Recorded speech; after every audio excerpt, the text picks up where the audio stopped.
Good morning, wonderful people. Welcome to my channel. We are doing the D10 career jobs, your abilities and talents, and those kind of things. Yes. So now we shall start going nakshatra by nakshatra through all the 27 nakshatras and each one of the 12 zodiacs, because it gets a little complex. Okay. In this complexity, we have to understand that it's not one thing or to the exclusion of the other. We are just handling D10 at the moment, the Dashamsha chart.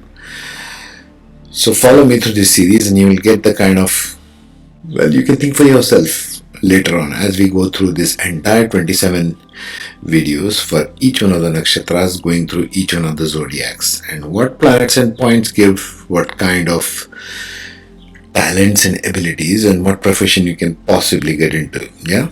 So let's get into it right away. So there we see the D10, if it is Ashwini Nakshatra. The Ashwini Nakshatra is within the Dashamsha chart. What are the talents and abilities it gives us? Because let's face it, we might have all the talents and abilities and not make anything of ourselves, yes? So we need to see in terms of talents and abilities and in terms of ability that the planets and points provide us. And we have to go nakshatra wise here, since nakshatra provides the color, the attribute. It colors the planets. Whatever nakshatra the planet falls into colors that particular planet itself. So here we go. Ashwini, general things I have listed there. Leadership and entrepreneurship can be one of the things that Ashwini will provide. Athletics and physical fitness kind of related work, like working for the gym or working as a coach, instructor, because Ashwini is very physical in nature. Symbol is a horse and it comes in the sign of Aries. Is the initiator. Ashwini, think everything Ashwini now, okay, as we go through the Ashwini stuff. Emergency services and rescue work. They might be who's the first responders in a medical scene in an accident and such, right? I'm not getting the term right now. Okay, never mind. So they may thrive in careers that require quick thinking and ability to handle high pressure situations. Ashwini is very quick. It's on its feet. And since it's driven by Mars, you need to watch Mars all the time. It falls in Aries. You got to see the dispositor of the sign first. Whichever nakshatra it falls in, the dispositor is the main guiding factor. In this case, Mars, since it's Aries. Engineering and mechanical skills. Ashwini has talents for engineering. Wherever Mars sits, it has got talents for engineering. Mars, Saturn, etc. are all talents for engineering. Okay. So if you're wanting to become a yuppie engineer, you should watch for Mars and you should watch for Mars-driven ones like Scorpio and Aries. Okay. The dispositors.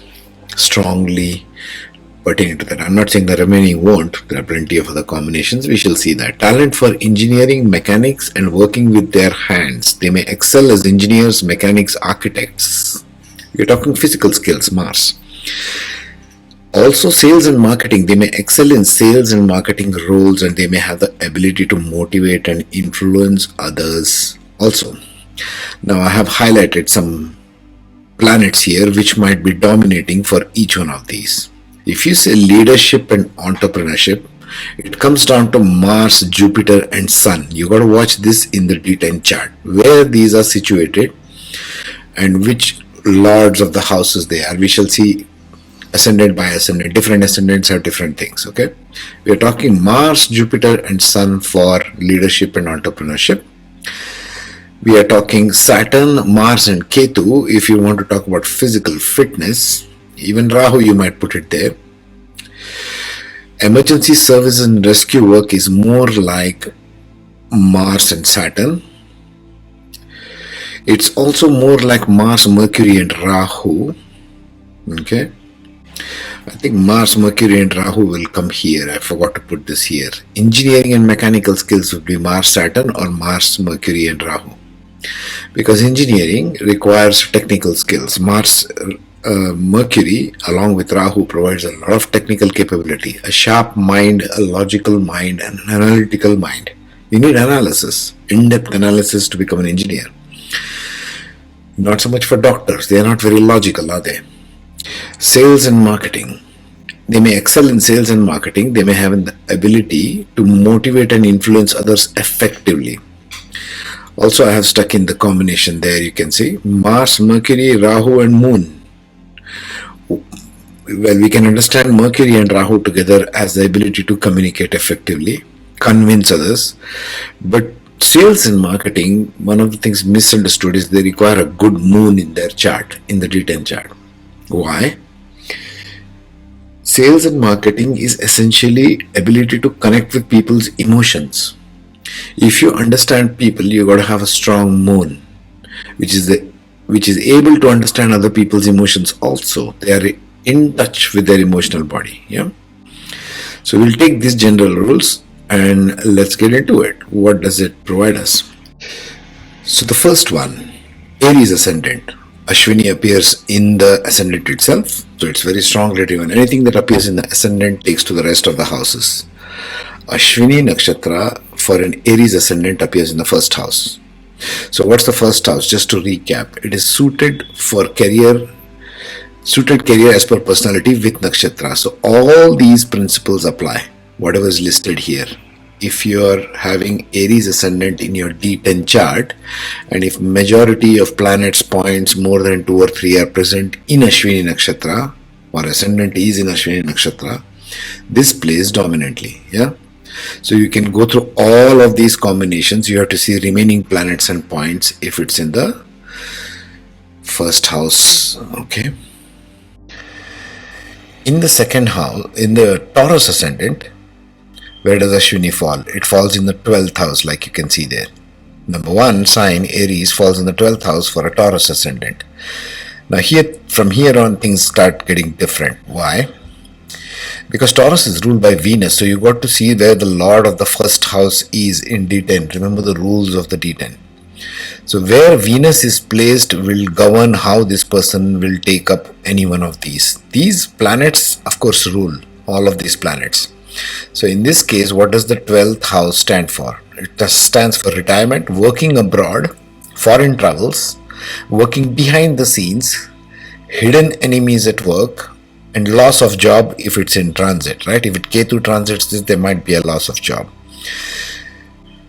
Now, with respect to this 12th house and with respect to wherever Venus is placed, which is ruling Taurus, we can find the talents that this particular Taurus ascendant has with respect to Ashwini. For example, if Mars and Jupiter are placed here in Ashwini Nakshatra for a Taurus ascendant, this person might be having management positions abroad. I'm just taking lucky guesses here, okay? In the same way, if the Lord of the 12th is in the 10th house, which is in Aquarius, that means Mars is sitting here. This could also mean this person could be working abroad.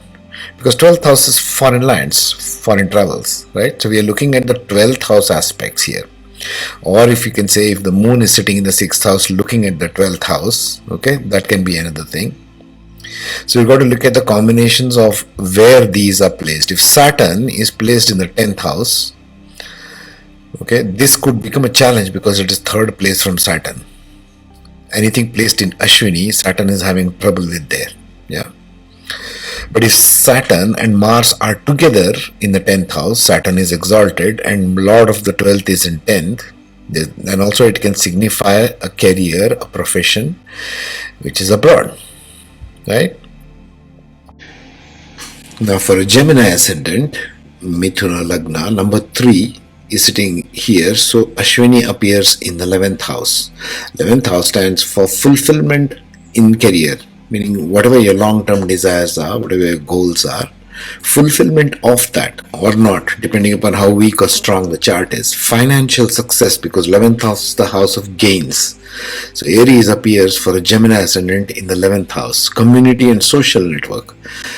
What is your online social network? These days everything is online. Instagram, Twitter, Facebook, etc., YouTube. So social network, social community engagement is where Ashwini is falling in. So we might be talking more in terms of Mercury and Rahu also. These people might be good with emergency services and rescue work. Why? Because that requires continuous community engagement. right? It's not a one-on-one kind of job. Emergency services, first responders, they are always helping the community at large. So I would think if Ashwini is strong and if these kind of planets are present, right, in the 11th house, in Ashwini, in D10 chart for a Gemini ascendant, it might signify that kind of a career. It might also, you might have to think in terms of Gemini, so Mercury, wherever Mercury is placed. So look at these two, for example, right? Emergency services and rescue, and also sales and marketing. Sales and marketing. If Mercury is in the 5th house, looking at the 11th house, that might be sales and marketing, right? It does well in the air sign, Mercury, because it's melton in nature, okay? And house number 6, looking at house 10. Sorry, 4th house looking at the 10th house, that is 6 looking at 12. Mercury is exalted in Virgo, Mercury is very grounded. So it might have emotional connect to other people also. Look at where even Moon is placed, Moon and Rahu. So combination of Moon, Mercury, Mars and Rahu will give you whether this person will be in sales and marketing, at home, abroad, etc. etc. Okay, if the Lord of the 12th, which is in this case Venus, is sitting here, he might get more gains from abroad also. Okay. When we come to Cancer ascendant, the 10th house has Ashwini Nakshatra. Aries comes in 10th house. There's the peak of career, 10th house. Governed by Saturn. Always look for Saturn placement and Sun placement when it comes to D10. They are the Karakas of the D10 chart. 10th house stands for type of relationship with boss. What kind of boss you have? What kind of authority figures at your workplace? Your position, your recognition and fame in career. Your appreciation for your work. Are you being appreciated for your work or depreciated for your work? Place of work also. Suppose Lord of the 12th, in this case being Mercury, is sitting here in Ashwini in the 10th house. Again, it might be abroad, right? Lord of the 12th in 10th. So you got to see this Lord's placement. It's very important when you analyze D10 as a first measure. Now we are talking about the 10th house. So we'll talk about Saturn. Saturn is in 3 different places here. Athletics and physical fitness. Okay. Then you have emergency services. You have engineering, mechanical skills. Of course, these are all very generic terms. And you will see this in every nakshatra. These are all stereotypes. You got to see all kind of planets and positions to make out, and their nakshatras to figure out where the person is finally going or what talents they are having. In this case, Mars placement is very crucial because that will dictate what career they will have among these 3. Okay, so Mars and Saturn will determine, because Saturn is the Karaka of 10th house, Mars is the ruler of Aries. Yeah. In case of the 9th house, where does Aries Ashwini Nakshatra fall in the 9th house? It falls in the Leo ascendant.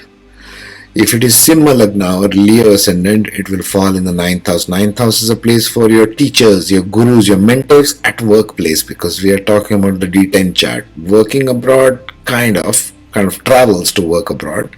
And it also stands for good fortune or good luck in work matters. Again, the 9th house, we need to see how well Mars is placed, because you need good mentors at work. If it's placed in one of these enemy houses for the Leo ascendant, which is the 7th house or the 6th house, it's going to have a trouble. You're going to have enemies with the boss, okay? Your teachers. Or even if it's placed in the 10th house, it's not good for a Leo ascendant to have Mars in the 10th house. As it is, there is a lot of aggression. And because the Lord of the ascendant is Sun, you got to see where Sun is placed in the chart. Very important, because Leo as it is has a very pumped up ego. It needs to temper down and connect with people. This can be a little tricky. If you add fire of Mars and if you add the leadership of Sun in a sort of tricky area where they are constantly having battles at work, it won't work out very well, would it? Virgo ascendant now will have Ashwini Nakshatra in the 8th house. Okay, because number one sign falls in the 8th house. 8th house stands for ups and downs in careers, change of jobs, type of place, joint assets, if any, with the business partnership, if it is indicated in the 7th house. 7th house in terms of D10 chart is business partnership. 8th house is the joint assets of the company, or the, whatever you have established as a startup. You are having a partnership if the 7th house indicates that. That's why I have indicated as 7th house. Now 8th house changes ups and downs. You want to look at Saturn here, because if Saturn looks at the 3rd aspect or the 10th aspect or directly from this house, 2nd house towards 8th house, it is good because it is more stable in nature. Saturn, wherever it sits, it has a way of putting down the elements of that house. People don't want change in their lives too much. Yes, they want some stability, you want some groundedness. So if Saturn looks at this from the 6th house or from the 2nd house for the Virgo ascendant, it will be good for them because it will give them stability and grounding. Now we come to the Aries Libra reverse axis, right? For a Libran ascendant, number one, Ashwini Nakshatra falls in the 7th house of business partnership, or your spouse with respect to your work. Does your spouse support you in your endeavors, or is he or she putting you down all the time? That also is dictated by the elements of this 7th house. Okay, 7th house is, in terms of D10, let's just focus on business partnerships. For a partnership, you need to have a good Mercury. You need to be able to communicate with the partner better. Okay, so look for Mercury and look for Jupiter placement as well. That's the entrepreneurship right there. See, it's mentioned there. Leadership and entrepreneurship. Business owners. Business owners, as in this case, is partnership. Managerial positions. So you got to look for Mercury and Jupiter placements if they are placed in exalted positions. If Jupiter is placed in 9th, for example, it's neutral sign for a Libra ascendant. It's okay, it kind of does well there. Or if it's placed even in 12th house, here in the 6th house for a Libra ascendant. In the 12th sign of Pisces, if Jupiter is placed there, that's also an exalted position for Jupiter. Although it kind of makes you like your enemies are your gurus. But yes, it can do well in terms of business partnership. In terms of 7th house, you have to look for Jupiter and you have to look for Mercury. And remember, all of these you have to look with the 10 deities that we spoke of in the very first one. The deity part, probably I'll handle it later. I want to quickly cover the 27 nakshatras and the houses so that we move on. Yeah, these are the basic rules of looking at a chart, D10 chart. For the Scorpio ascendant, Vrishchika Lagna, it comes in the 6th house. Number one comes in the 6th house. So for Scorpio also it can become tricky, but the Lord of the ascendant, Mars, is also the Lord of the 6th house, a place of enemies. This is why Scorpio people can get very aggressive in their daily work, because the Lord of the ascendant and the Lord of the 6th is the same. So either they can be very mild if Scorpio is sitting in, let's say, 12th or 4th, 5th or 9th houses, where it's debilitated, it's a water sign. There it can become a little passive aggressive, but otherwise it can become, if it is sitting in fire signs like 2nd house or 10th house in this case, you see the fire over there, it can become really aggressive. Yeah. If Mars is sitting in the 10th house for a Scorpio ascendant, which is the Lord of the 1st and the 6th, this Scorpio ascendant person can become really aggressive at work. Okay. Very angry all the time, very irritated all the time. Okay. 6th house stands for competition as enemies in your daily routine, opposition, obstacles at work. Mars does actually well here because Mars will suppress all the enemies. It knows it has courage to fight back the enemies in the house of work, which is okay, which is what Mars functionally needs to do. And the 4th aspect looks at the Guru aspect. This is not very nice. So where would this person fit in? He would fit in, let's say, emergency and rescue work. That will be good for this particular one. So you got to see the placement of Mercury also.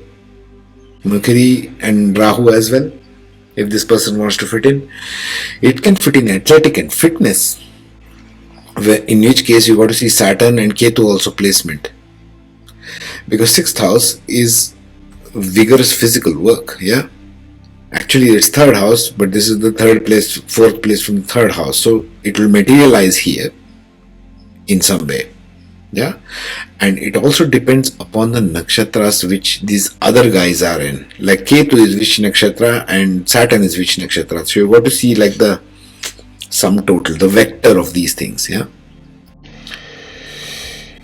So for the Sagittarius ascendant, Aries or Ashwini Nakshatra falls in the 5th house of creativity at work, subordinates at work, change of jobs, or talents being used at work. See, in your D10 chart, the 5th house represented your education, your basic schooling. What are your creative talents and what's your creative intelligence? In D10, it represents everything at work. In your D1 chart, 5th house represented your children. In your 10th house, it represents subordinates at work. Can even mean change of jobs depending upon how other things are placed. So 5th house generally being ruled in one sense by Leo itself, right? Traditional 5th house. You got to see the position of the sun. Also, you got to see the position of Mercury, because Mercury provides the fuel, intelligence for your creative intelligence. Yeah. And how Ashwini will play out, or which one you will tend to pick out of this, depends upon the nakshatras of these other houses.